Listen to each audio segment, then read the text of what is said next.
নমস্কার বন্ধুরা, হাজির হলাম আর একটা নতুন ভিডিও নিয়ে। গোলাপ গাছের বেসাল শুটের পরিচর্যা। আসলে অনেকেই বলে যে গোলাপ গাছের ফুল শেষ হয়ে যাওয়ার পরে তাদের পাতা শুকিয়ে যায় বা ডাল শুকিয়ে আসে, গাছ অনেক সময় মরে যায় বা ডাইব্যাক হয়ে যায়, গাছে আবার নতুন করে অল্প সময়ের মধ্যে ফুল পাওয়া যায় না। আমি তাদেরকে বলবো যে আপনারা একবার আমার গাছটা দেখুন। আমি এই গাছটাকে কাটিং করেছিলাম ডিসেম্বরের মাঝামাঝি, আর এখন জানুয়ারি, ঠিক আছে? তো জানুয়ারি শেষ, তার মধ্যে আমার গাছের বেসাল শুট দেখুন এবং নতুন কুশি কতটা হয়েছে সেটা একবার আপনারা দেখুন। আমি উপর থেকে নিচ অবধি গাছটাকে দেখাচ্ছি। গোলাপের ফুল শেষ হয়ে যাওয়ার পরে যখন আপনারা ডেডেনিং করবেন বা পাতা ফেলে দেবেন, নতুন করে গাছকে কাটবেন, তখন একটা পরিচর্যা আমি একদম খুব ভালো করে ক্লিয়ার করে বলে দিই। একে আর কিন্তু কোনো সার ওষুধ কিছু দেওয়া যাবে না। শুধুমাত্র দেওয়ার মধ্যে দেবেন 100 গ্রাম খোল, গুঁড়ো খোল বা ডেলা খোল। খোলটাকে গুলে 2 লিটার জলে গুলবেন। গোলার পরে আপনি ফ্যান দেবেন 1-1.5 লিটার মতন, ভাতের যে ফ্যান হয় সেই ফ্যান দিয়ে 3 দিন মতন পচাবেন। এবং এটাকে কি করবেন, পচানোর পরে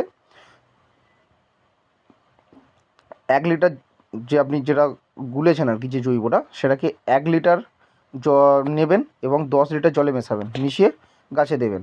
আমি যেটা করেছি, দেওয়ার পরে আমার এই শ্যুটগুলো দেখুন, উপর থেকেও শ্যুট এসছে, গাছের একদম কাণ্ড থেকে নিচ থেকেও শ্যুট এসছে। আমি আপনাদেরকে দেখাচ্ছি, যেটা দেখে নিন।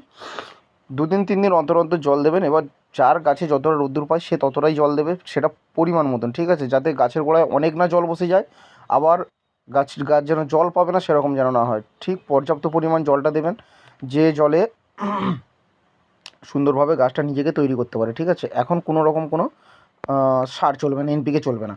গাছের যখন নতুন বেসাল শুট বেরোলো, কুশি ছাড়লো, গাছের লাল পাতাগুলো একটু আস্তে আস্তে বড় হতে থাকলো, তারপর আপনি এনপিকে শুরু করবেন। এবার এনপিকের মধ্যে আমি যেটা দিয়েছি সেটা হচ্ছে 10-26-26, 2 দিন 3 দিন অন্তর অন্তর দিয়েছি।